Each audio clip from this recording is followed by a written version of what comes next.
নাম কি? আবার বলেন আখিরাতের প্রথম ঘাটির নাম কি? প্রথম ঘাটির নাম হলো কবর। ফাইন্না জা মিনহু মা বা'দাহু আইসারুম মিনহু।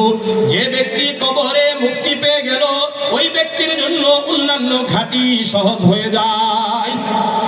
ওয়াইল্লাম ইয়ানজু মিনহু ফামা বা'দাহু আশাদ্দু মিনহু। আল্লাহর রাসূল সাল্লাল্লাহু আলাইহি ওয়াসাল্লাম বলেন, যে ব্যক্তি কবরে নাজাত পাবে না, মুক্তি পাবে না, ওই ব্যক্তির জন্য অন্যান্য ঘাটি আরো কঠিন হয়ে যায়।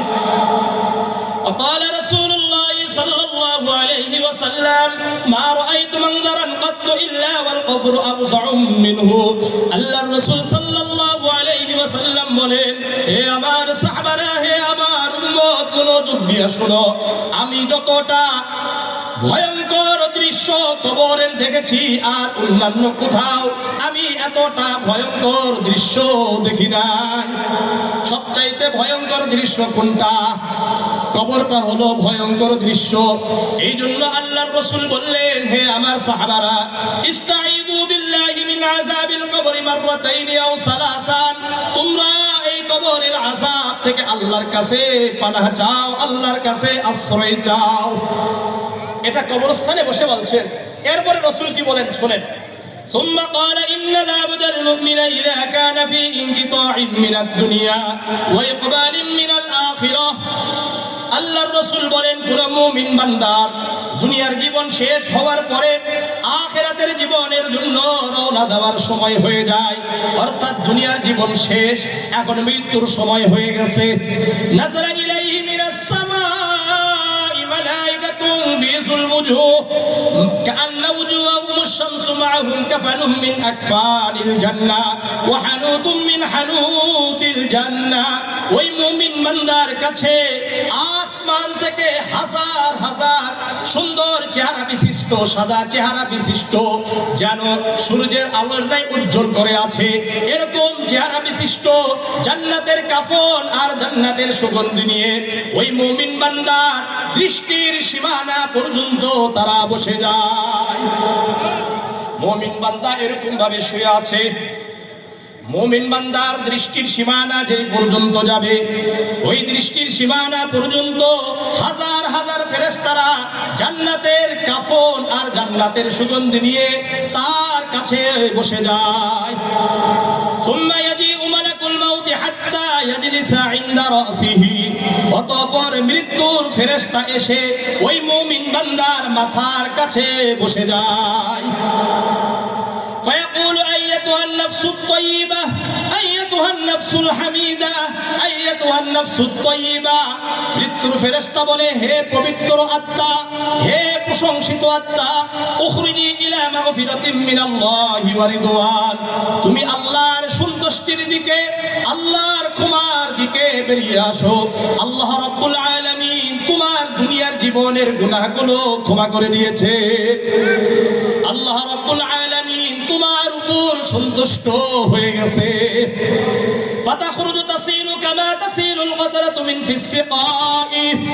আল্লাহর রাসূল সাল্লাল্লাহু আলাইহি ওয়াসাল্লাম বলেন, এই মুমিন বান্দার আত্মা তার শরীর থেকে এতটা সহজে বেরিয়ে আসে যেমন নাকি আমাদের গিলাসের পানি যখন আমরা একটু আলগা করি, গিলাসের পানি যেমন নাকি সহজে গিলাস থেকে বেরিয়ে আসে, কোনো কষ্ট হয় না, ঠিক তেমনি ভাবে মুমিন বান্দার আত্মা তার শরীর থেকে বেরিয়ে আসে।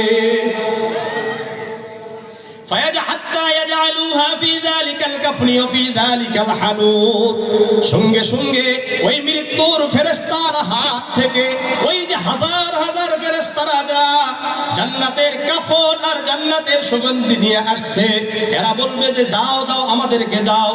বহু সময় ধরে আমরা অপেক্ষা করছি এই পবিত্র আত্মা নেওয়ার জন্য। জান্নাত থেকে কাফন নিয়ে আসছি, জান্নাত থেকে সুগন্ধি নিয়ে আসছি।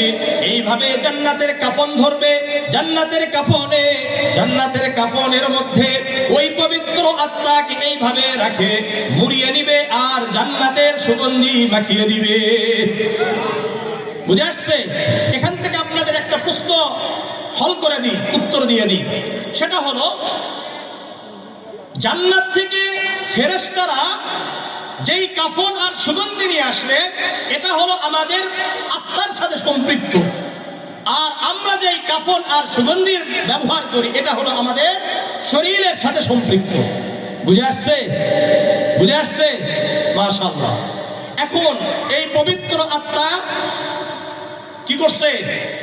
কাফন এবং সুগন্ধি লাগিয়ে দেওয়ার পরে فيصعدون بها فلا يمرون بها على ملأ من الملائكة إلا قالوا ما هذه الروح الطيب।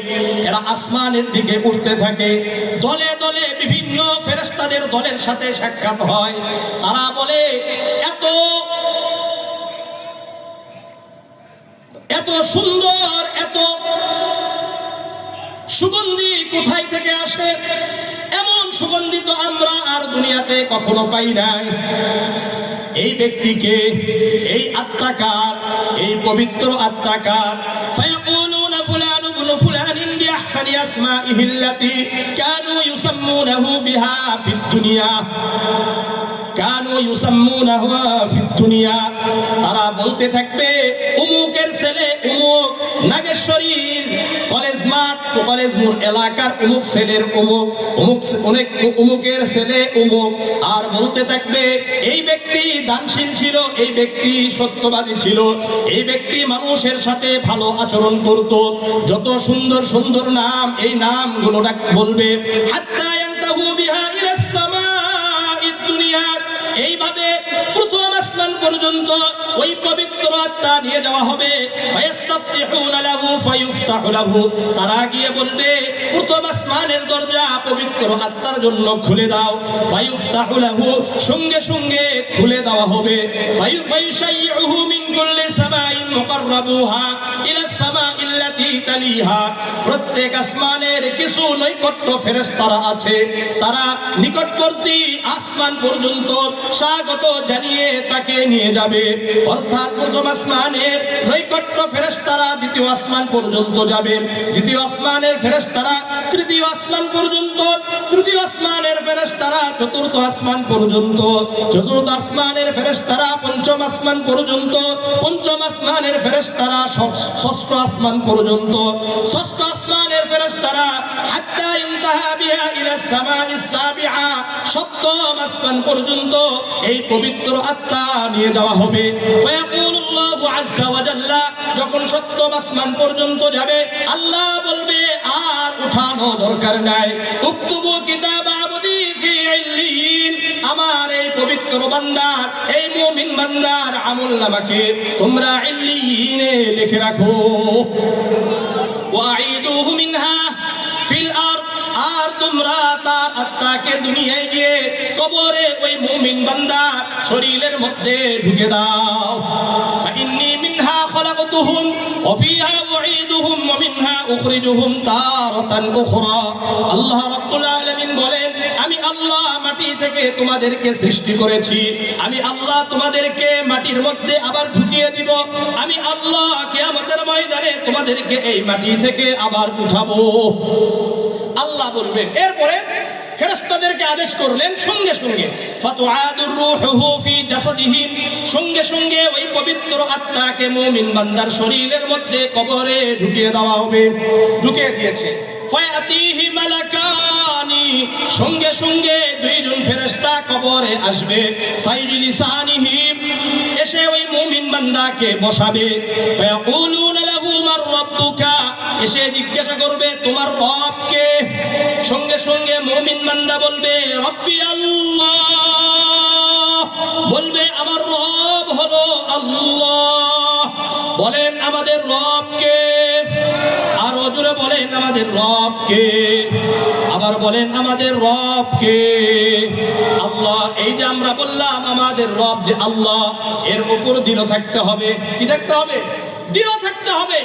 যদি দৃঢ়তা, আমরা এখানে বললাম আমাদের রব আল্লাহ, কিন্তু আসলেই আমরা এর উপর দৃঢ় থাকলাম না, প্রতিষ্ঠিত থাকলাম না মৃত্যু পর্যন্ত, তাহলে কাজ হবে না। সূরা হামিম আস-সাজদা, যেই সূরার আরেকটা নাম হলো আল ফুসসিলাত। কি নাম? ফুসসিলাত।